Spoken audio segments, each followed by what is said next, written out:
Il reste 2 journées en Serie A, mais le top 5, alors le top 5 qui sera qualifié pour la Ligue des Champions la saison prochaine, commence à se dessiner. Bravo. Hein. Ouais. 5 clubs, c'est bien. Ouais. C'est bien. C'est bien. L'Atalanta bourreau de l'OM en demi-finale d'Europa League a battu la Roma 3-1 ce week-end et est 5e du championnat. Et alors, Johan, tu vas nous expliquer pourquoi l'Italie doit se réjouir d'avoir un club comme l'Atalanta et d'avoir un modèle comme celui de l'Atalanta d'ailleurs. Alors, juste un instant, le match est à sens unique contre la Roma.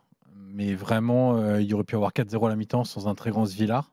La Roma qui finit, je l'avais évoqué il y a 2 semaines déjà et la semaine dernière, ils sont sur les rotules.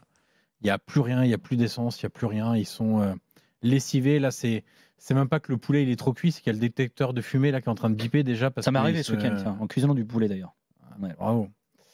Piètre cuisinier, monsieur Villard. Ah oui, je sais pas mon. Donc, ça a été très facile avec un très grand De Ketelaere que je suis ravi de revoir à ce niveau-là, évidemment. Alors pourquoi l'Italie doit se réjouir d'avoir un club comme l'Atalanta ? Tout simplement parce que c'est le club du bon sens. Et mine de rien, le bon sens, ça aide aussi pour diriger un club. C'est un club qui a compris quelle était sa place, quel était le modèle de développement à avoir pour s'inscrire dans la durée dans les places européennes en Italie. Parce que ce qui est dingue aujourd'hui, c'est que c'est une non-information d'avoir l'Atalanta qui lutte pour les places européennes. C'est normal. Ouais. C'est ordinaire. Ce qui est dingue, c'est que l'Atalanta, les dirigeants, Gasperini, les joueurs, les supporters, on les inclut évidemment dedans, ont réussi à faire de l'extraordinaire, qui était au début les premières saisons de Gasperini, quelque chose de tout à fait ordinaire, où maintenant c'est attendu.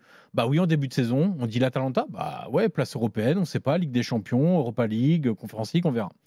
Le club, il est très bien géré depuis très longtemps. La famille Percassi, avec Luca, qui a été un ancien joueur notamment de l'Atalanta, donc joueur supporter, qui devient président, propriétaire. Alors là, désormais, il est actionnaire minoritaire. Il est plus majoritaire puisqu'ils ont revendu 55% de départ à un fonds d'investissement américain représenté par Pagliuca, non pas l'ancien gardien de but, mais Stéphane Pagliuca, qui est notamment actionnaire des Jean-Michel Celtics. Jean-Michel Pagliuca, qui est à Crystal Palace, qui est actionnaire des Boston Celtics en NBA.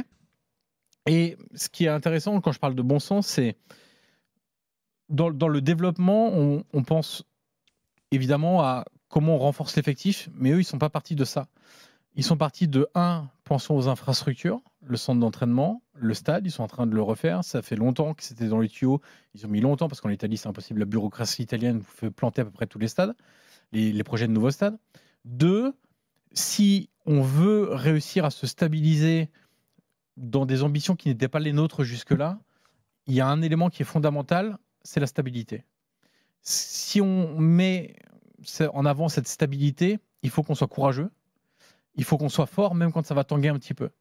Et il faut qu'on trouve surtout la bonne personne. Donc, ils ont nommé Gasperini entraîneur. Ils savaient très bien dans quoi ils s'embarquaient, qui était très exigeant. Juste regarder les stats, mais Gasperini, il arrive en 2016. Ouais. Donc, il arrive, le club reste sur 5 saisons. Ils sont montés depuis 5 ans en Serie A. Ils avaient fait 12e, 15e, 11e, 17e, 13e. Depuis Gasperini, c'est 4e, 7e, 3e, 3e, 3e, 8e, 5e et là, 5e certainement. C'est Exactement. Ouf quand même.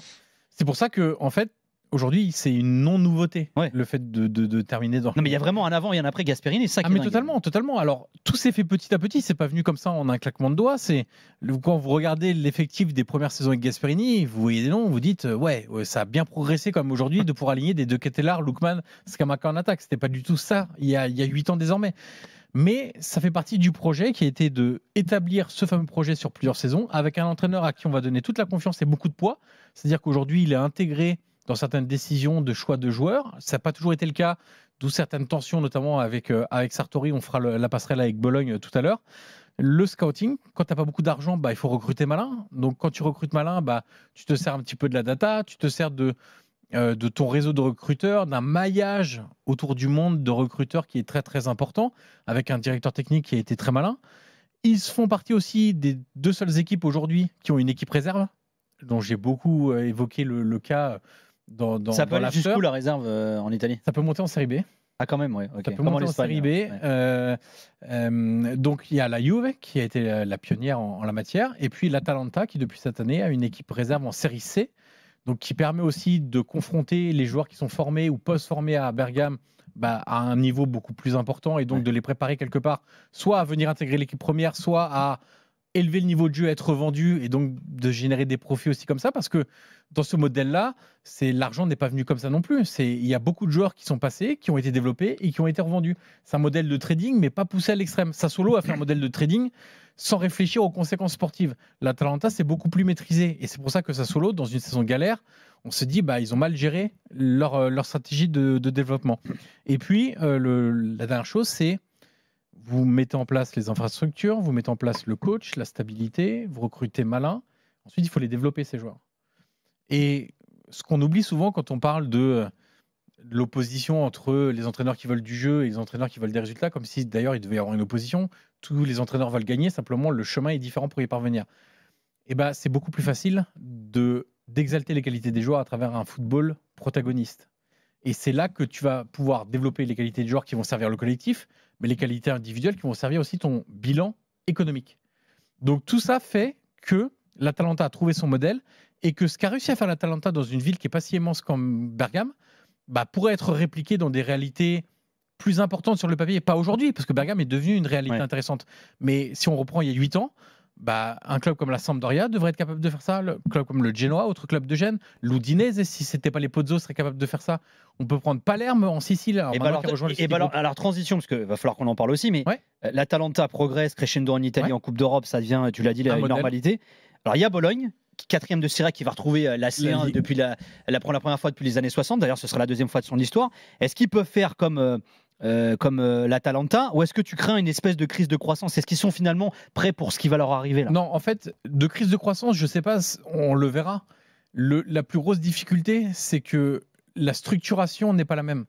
Parce qu'à Bergame, on a pris Gasperini, qui avait eu des expériences heureuses au Genoa, des très malheureuses à l'Inter, à Palerme. Et donc, on avait un entraîneur qui n'était pas dans le même pédigré qu'aujourd'hui Thiago Motta, qui a toute sa carrière à faire. Donc, la stabilité que tu apprenais et que tu as réussi à mettre en place avec Gasperini, tu sais déjà que tu ne pourras pas l'avoir avec Motta. Parce que même si tu réussis l'exploit de le conserver la saison prochaine, bon courage pour le conserver encore un an supplémentaire derrière ça. Donc, la stabilité ne sera forcément pas la même. Deuxième chose, il faudra voir comment tu résistes aux offres que tu vas recevoir pour beaucoup de joueurs. On pense à Calafiori, qui est notamment demandé par la Juve, à Lukumi, autre défenseur central qui a fait une très bonne saison, Boykema, autre défenseur central qui a fait une très bonne saison. Alors Ferguson, c'est un peu différent parce qu'il vient de se blesser gravement, donc j'imagine assez mal un club le recruter pour 25 millions ou 30 millions ou 35 millions et se dire on l'aura qu'en avril ou en mai prochain. J'ai un peu de mal. Zirkzee, le joueur symbole de cette équipe-là, qui va être très demandé. Donc on n'est pas encore, on peut pas dessiner la même trajectoire encore aujourd'hui pour Bologne, même s'il y a des similitudes dans ce qu'ils veulent faire. Et notamment, j'ai pu échanger plusieurs fois avec Sartori, qui est le directeur technique de Bologne, qui est l'ancien directeur technique de l'Atalanta. Et quand il est arrivé à Bologne, ma première question pour lui était directe, c'était est-ce que vous espérez répliquer le modèle Atalanta à Bologne? Parce que Bologne est une bien plus grande ville, a beaucoup plus d'argent grâce à son propriétaire, a un bassin de population beaucoup plus important en Émilie-Romagne, peut toucher beaucoup plus de gens aussi, a une vision plus internationale que l'Atalanta au départ. Bologne, c'est connu aussi un peu dans le monde entier. Donc, ils n'en sont pas encore là. La voie, elle est... Je n'ai pas envie de dire qu'elle est tracée, mais elle est imaginée dans l'esprit des dirigeants de Bologne, mais avec des interprètes qui seront forcément un peu différents parce qu'ils ne pourront pas faire avec Thiago Motta ce qu'ils ont fait avec Gasperini et même résister aux premières offres là cet été, même avec la Ligue des Champions, ça sera peut-être un peu dur.